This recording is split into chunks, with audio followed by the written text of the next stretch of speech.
آج سے کروڑوں سال پہلے زمین صرف ایک سپر کانٹیننٹ تھی اور مختلف براعظموں کا کوئی وجود نہیں تھا۔ پھر گریک فلاسفرز نے زمین کو 3 حصوں میں تقسیم کیا، افریقہ، یورپ اور ایشیا۔ اور پھر 19ویں صدی کے آغاز میں الفریڈ ویگنر نے 7 براعظموں کا تصور پیش کیا جو آج تک موجود ہے: ایشیا، یورپ، افریقہ، نارتھ امریکہ، ساؤتھ امریکہ، آسٹریلیا اور انٹارکٹیکا۔ آج ہم بات کریں گے انٹارکٹیکا کی۔ انٹارکٹیکا زمین کے جنوبی قطب یعنی ساؤتھ پول میں پایا جانے والا براعظم ہے جو کہ ہر طرف سے سدرن اوشن سے مکمل طور پر گھرا ہوا ہے، جسے انٹارکٹک اوشن بھی کہا جاتا ہے۔ یہ بہت سے آئلینڈز کا مجموعہ ہے جس میں سے کچھ مکمل طور پر برف سے ڈھکے ہوئے ہیں اور باقی ساحلوں پر زمین کو دیکھا جا سکتا ہے۔ انٹارکٹیکا زمین کا 5واں بڑا براعظم ہے اور تقریباً 14 ملین اسکوائر کلومیٹر پر واقع ہے، اور اس میں زمین کے سب سے بڑے پہاڑی سلسلے موجود ہیں۔ اسے 2 حصوں میں تقسیم کیا جاتا ہے، ویسٹ انٹارکٹیکا اور ایسٹ انٹارکٹیکا۔ ایک دلچسپ بات یہ ہے کہ انٹارکٹیکا میں کوئی ٹائم زون نہیں ہے، اس لیے وہاں جو بھی جائے وہ اس ملک کے وقت کے مطابق چلتا ہے جہاں سے وہ آیا ہو۔ انٹارکٹیکا کیونکہ ساؤتھ پول پہ ہے، یعنی جنوب کا آخری حصہ ہے، اس کا مطلب یہ ہے کہ آپ وہاں سے جس طرف کو بھی چلیں، آپ کی سمت ہمیشہ شمال کی طرف ہی ہوتی ہے۔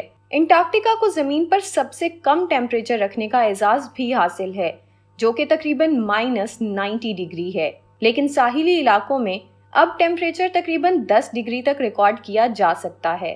اس کے باوجود انٹارکٹیکا میں لاوا اگلنے والے والکینوز بھی موجود ہیں۔ 1911 میں انٹارکٹیکا میں ایک گلیشیئر ڈسکور کیا گیا، ٹیلر گلیشیئر، جو کہ مکمل طور پر لال رنگ کا تھا۔ اس کی وجہ ڈھونڈنے میں سائنسدانوں کو سالوں لگ گئے اور 2017 میں پتہ چلا کہ یہ رنگ پانی میں موجود نمک اور آکسیڈائزڈ آئرن کی وجہ سے ہے۔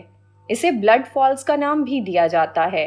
انسان نے انٹارکٹیکا تک پہلی رسائی 1895 میں کی۔ 1909 میں برطانوی ٹیم ساؤتھ پول تک پہنچنے میں کامیاب ہوئی۔ اس کے بعد یونائٹڈ اسٹیٹس، انگلینڈ، آسٹریلیا اور نیوزی لینڈ سمیت کئی ممالک نے یہ دعویٰ کیا کہ انٹارکٹیکا ان کی ملکیت ہے۔ اسی طرح انٹرنیشنل لیول پر انٹارکٹیکا کے زمینی کنٹرول کے لیے ایک کانفلکٹ بنا، جسے حل کرنے کے لیے 2 ستمبر 1947 کو انٹارکٹک ٹریٹی سائن کی گئی، جس میں اس کا سائنٹیفک کنٹرول 30 ممالک کو دیا گیا۔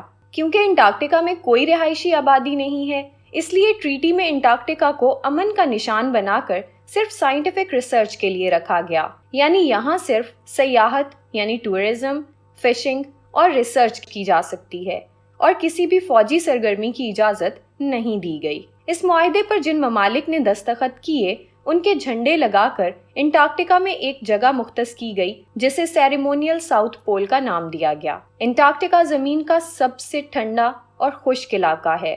ساؤتھ پول پر واقع ہونے کی وجہ سے انٹارکٹیکا میں کئی مہینوں تک سورج نہیں ڈوبتا، یعنی لگاتار دن، اور اسی طرح کئی مہینوں تک لگاتار رات رہتی ہے۔ آپ یہ جان کر حیران ہوں گے کہ بنیادی طور پر انٹارکٹیکا ایک صحرا ہے، لیکن پوری زمین کا تقریباً 70% پانی یعنی فریش واٹر انٹارکٹیکا میں یا تو برف کی صورت میں موجود ہے اور یا مکمل طور پر برف سے ڈھکا ہوا یعنی آئس لاکڈ ہے۔ کیونکہ انٹارکٹیکا کا 98% حصہ برف سے ڈھکا ہوا ہے، جسے انٹارکٹک آئس شیٹ کہا جاتا ہے۔ آپ نے اکثر سنا ہوگا کہ فلاں جگہ پر 2 فٹ برف پڑی یا کہیں 6 فٹ۔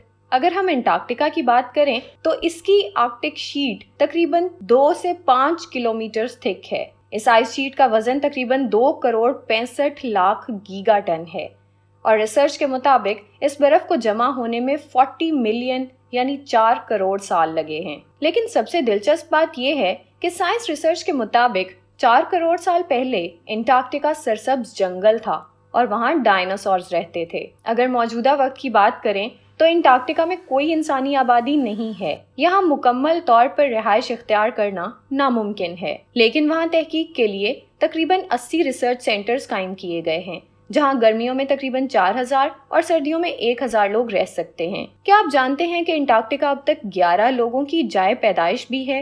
جی ہاں، وہاں 11 بچے پیدا ہوئے، جن میں پیدا ہوتے وقت کوئی نہیں مرا یعنی انٹارکٹیکا کا انفینٹ مورٹیلٹی ریٹ سب سے کم ہے اور وہ ہے 0%۔ کین بلیک لاک نیم کے ایک آدمی نے انٹارکٹیکا پر سب سے زیادہ عرصہ لگاتار رہنے کا ریکارڈ بنایا اور وہ تھا 14 سال۔ البتہ کچھ جانور ایسے ہیں جو انٹارکٹیکا میں پائے جاتے ہیں، مثلاً پینگوئن، سیلز، مائٹس اور نیماٹوڈز، لیکن گرمیوں میں ساحلی علاقوں پر کچھ پرندے بھی دیکھے جاتے ہیں۔ سائنٹسٹس کا خیال یہ ہے کہ انٹارکٹیکا کی برف کے نیچے ایک سی لائف یعنی پانی میں پائے جانے والے جانوروں کی ایک پوری دنیا ہے، تاہم اس بارے میں ابھی تک کوئی آفیشیل رپورٹ سامنے نہیں آئی۔ زمین کے باقی حصے کی طرح انٹارکٹیکا بھی گلوبل وارمنگ کی زد میں آ چکا ہے، کیونکہ 1990 سے 2020 تک انٹارکٹیکا کا ٹیمپریچر پہلے سے 3 گنا زیادہ بڑھا ہے اور فروری 2020 میں اسے 18.3 ڈگریز تک ریکارڈ کیا گیا۔ اسی طرح انٹارکٹیکا کو کور کرنے والی اوزون لیئر بھی بہت تیزی سے ڈپلیشن کا شکار ہو رہی ہے۔ بڑھتے ہوئے ٹیمپریچر کی وجہ سے انٹارکٹیکا کی آئس شیٹ ٹوٹ پھوٹ کا شکار بھی ہو جاتی ہے، جس سے گلیشیئرز اور آئس برگز بنتے ہیں۔ ایک اندازے کے مطابق ایسٹ انٹارکٹیکا میں موجود گلیشیئرز ہر سال 70 بلین ٹن تک پگھل جاتے ہیں، اور اگر یہ سلسلہ اسی طرح جاری رہا تو انٹارکٹیکا کی آئس شیٹ آنے والی چند صدیوں میں پگھل جائے گی اور اس سے سطح سمندر 60 میٹر تک بڑھ جائے گی۔ اسی طرح کی مزید دلچسپ معلومات کے لیے ہمارا چینل سبسکرائب کریں۔ Thank you.